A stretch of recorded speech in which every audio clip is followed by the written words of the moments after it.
Welcome to Shikand Classes. Please do subscribe, share and like and press the bell icon for further notifications.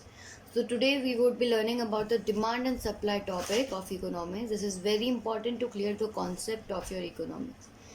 So now there can be two conditions. The first condition is the demand can be less than the supply, and the second condition is the demand can be more than the supply. So we will look up on both the conditions. The first condition, that is the demand is more than the supply.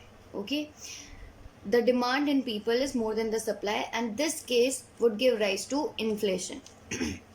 Now, due to government policies, or if the RBI issues more money, as a result, public will be having more money. If people have more money, their demands would be increased.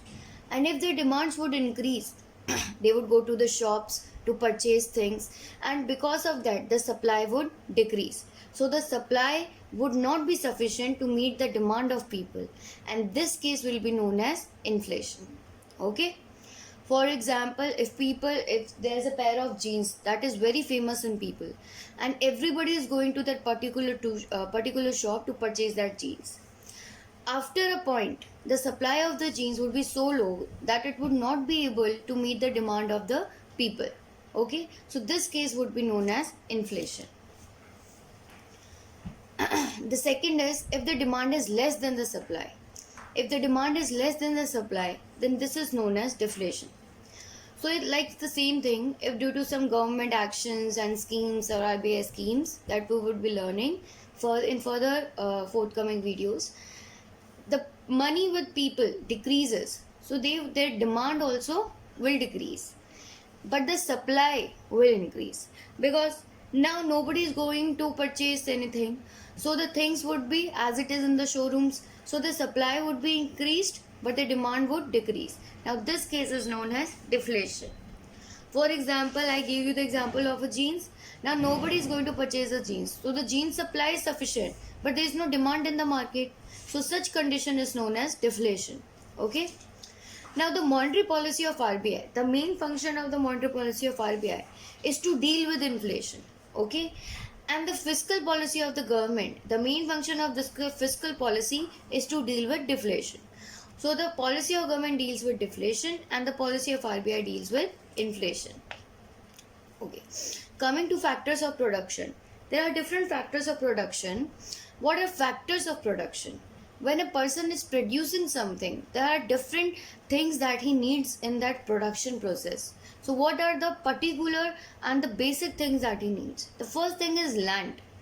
The land where he has to set up, the whole production process. So on land he has to give the rent.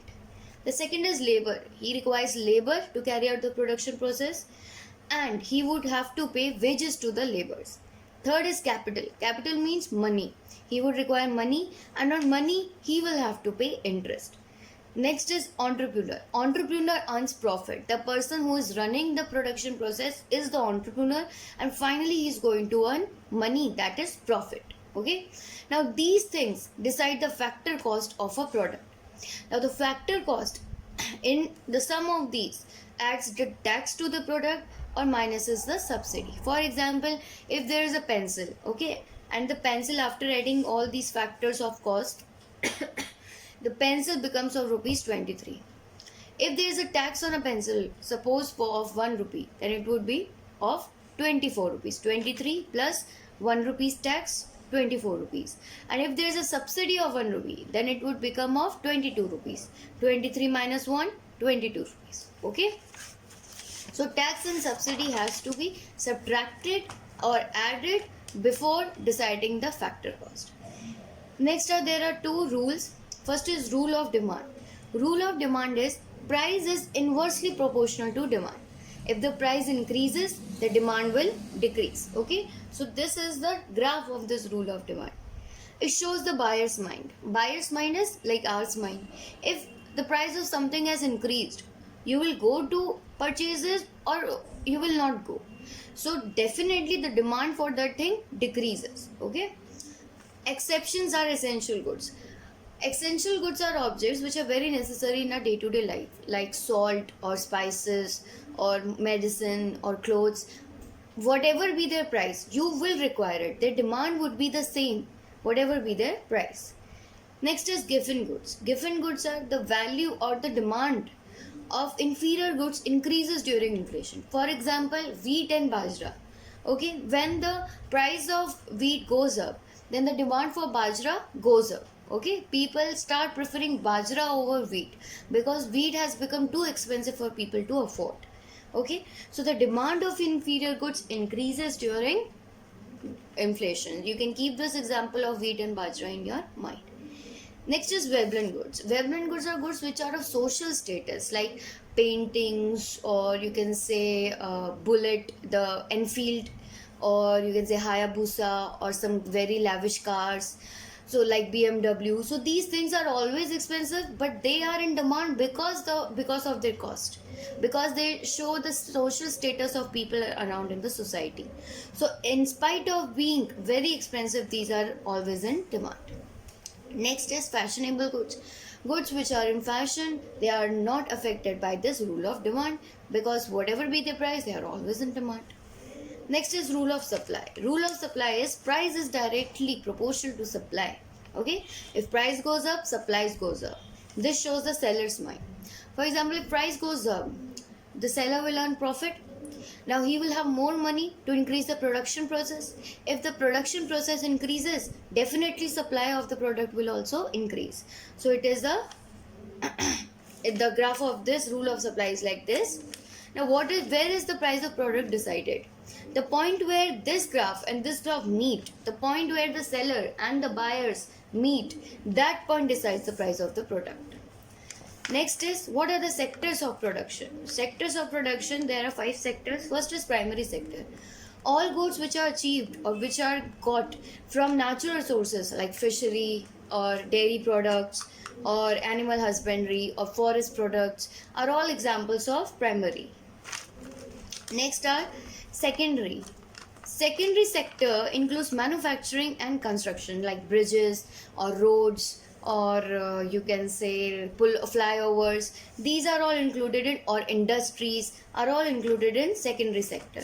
Okay, now but in India, mining and electricity are also included in secondary sector. In other countries, mining and electricity come in primary, but in India these are included in secondary. Tertiary sector are services like banking, insurance, hotel, transport. All these are tertiary services. Now next is quaternary. Quaternary includes intellectual services like if you have CA or culture activities or research activities or art activities like dance, singing, etc. They are all included in quaternary services, high level intellectual services. Next is quinary. Quinary is political and economic decision making services. Okay, like you have a council of ministers or the president or the prime minister or the IES or the board of directors of a company or the CEO of a company. All these take very political and economical decisions in their own aspects. So this is included in quinary. And in Australia, household chores like mopping and brooming and washing utensils are also included in quinary sector. So these were some things that we covered, like rule of demand, rule of supply, sectors of production, what is inflation, what is deflation, when the demand increases it gives rise to inflation, when the supply increases it gives rise to deflation. Okay, now what are the factors of production? So these were some things that we viewed today, and in the next video we are going to cover some more important topics. Keep watching and do subscribe. Thank you.